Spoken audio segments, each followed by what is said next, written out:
Genesis 30. When Rachel saw that she was not bearing Jacob any children, she became jealous of her sister.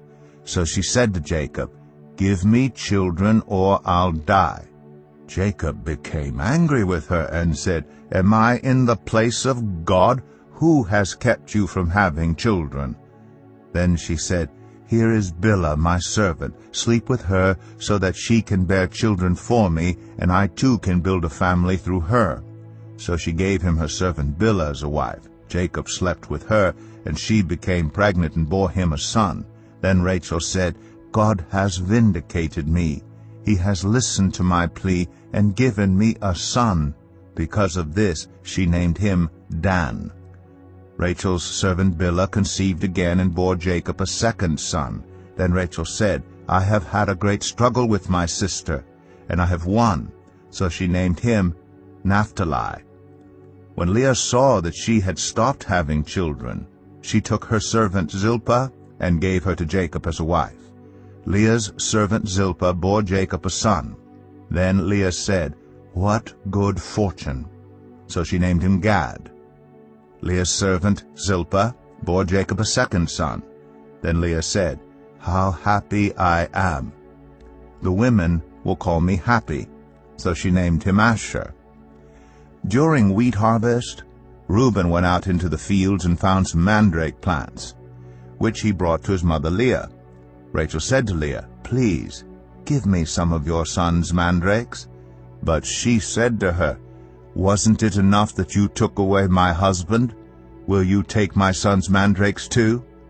"Very well," Rachel said, "he can sleep with you tonight, in return for your son's mandrakes."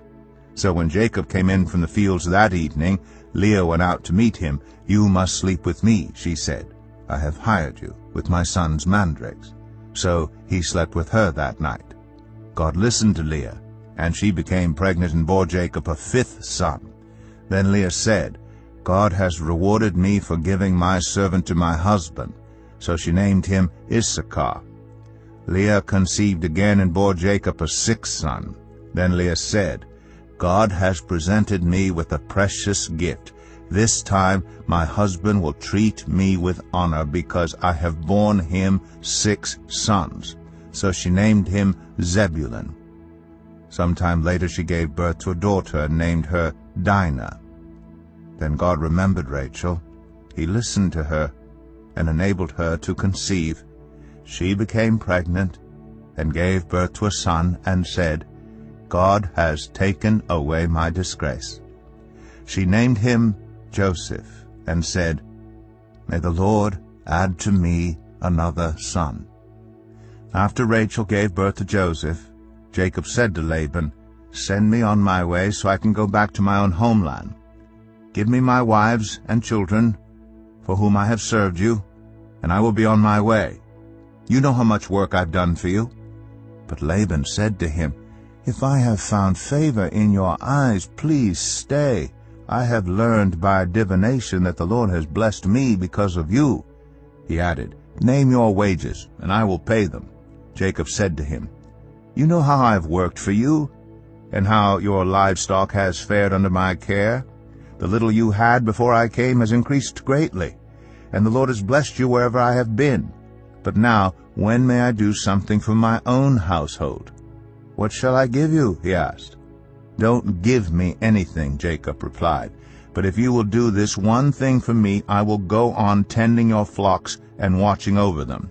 Let me go through all your flocks today and remove from them every speckled or spotted sheep, every dark-colored lamb, and every spotted or speckled goat.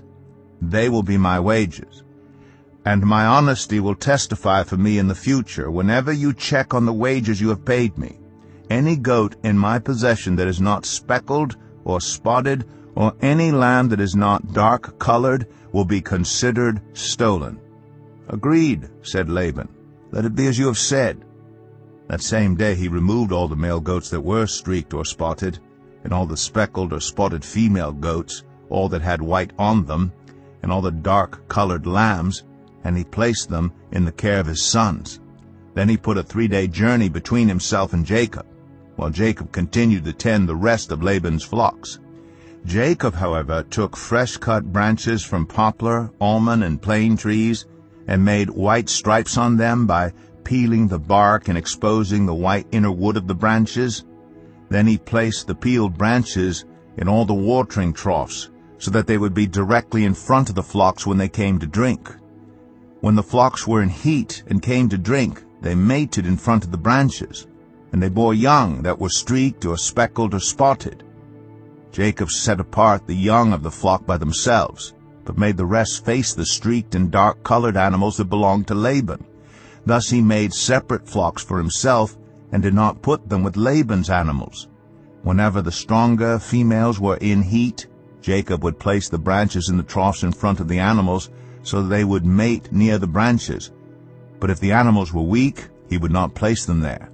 So the weak animals went to Laban, and the strong ones to Jacob. In this way the man grew exceedingly prosperous, and came to own large flocks, and female and male servants, and camels and donkeys.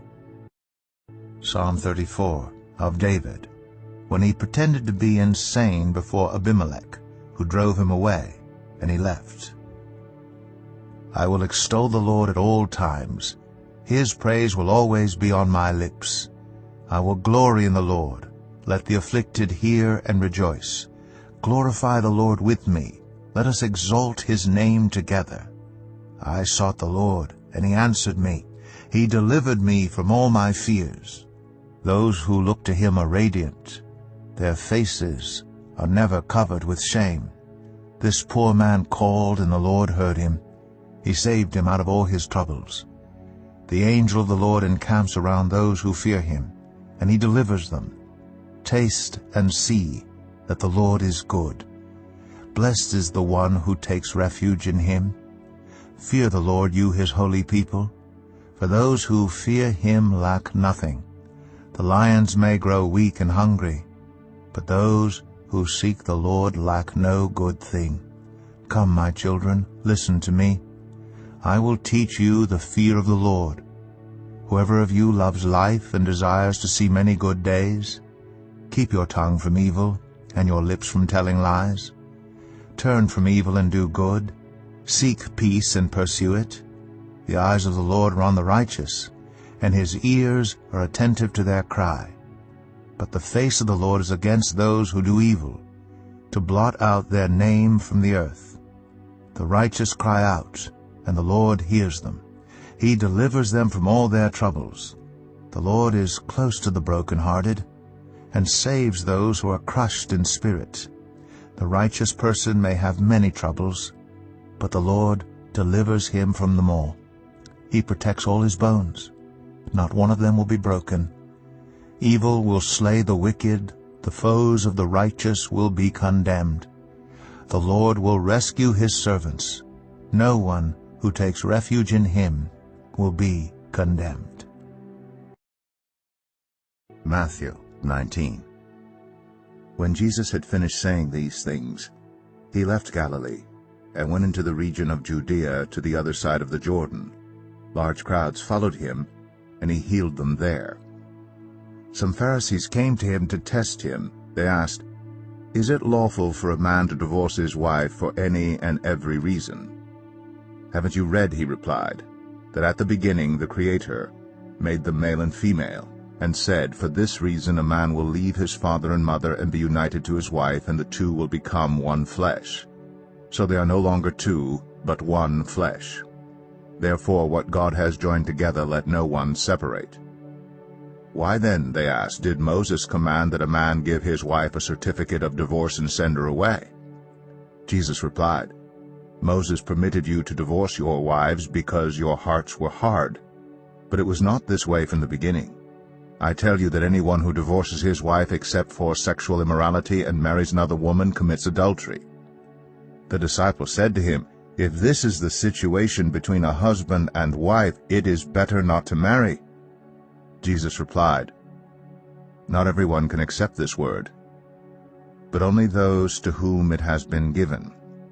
For there are eunuchs who were born that way, and there are eunuchs who have been made eunuchs by others. And there are those who choose to live like eunuchs for the sake of the kingdom of heaven. The one who can accept this should accept it." Then people brought little children to Jesus for him to place his hands on them and pray for them. But the disciples rebuked them. Jesus said, "Let the little children come to me and do not hinder them, for the kingdom of heaven belongs to such as these." When he had placed his hands on them, he went on from there. Just then a man came up to Jesus and asked, "Teacher, what good thing must I do to get eternal life?" "Why do you ask me about what is good?" Jesus replied. "There's only one who is good. If you want to enter life, keep the commandments." "Which ones?" he inquired. Jesus replied, "You shall not murder, you shall not commit adultery, you shall not steal, you shall not give false testimony, honor your father and mother, and love your neighbor as yourself." "All these I have kept," the young man said. "What do I still lack?" Jesus answered, "If you want to be perfect, go sell your possessions and give to the poor, and you will have treasure in heaven. Then come, follow me." When the young man heard this, he went away sad because he had great wealth. Then Jesus said to his disciples, "Truly I tell you, it is hard for someone who is rich to enter the kingdom of heaven. Again I tell you, it is easier for a camel to go through the eye of a needle than for someone who is rich to enter the kingdom of God." When the disciples heard this, they were greatly astonished and asked, "Who then can be saved?" Jesus looked at them and said, "With man this is impossible, but with God all things are possible." Peter answered him, "We have left everything to follow you. What then will there be for us?" Jesus said to them, "Truly I tell you, at the renewal of all things, when the Son of Man sits on his glorious throne, you who have followed me will also sit on 12 thrones, judging the 12 tribes of Israel. And everyone who has left houses, or brothers, or sisters, or father, or mother, or wife, or children, or fields for my sake, will receive 100 times as much, and will inherit eternal life. But many who are first will be last, and many who are last will be first."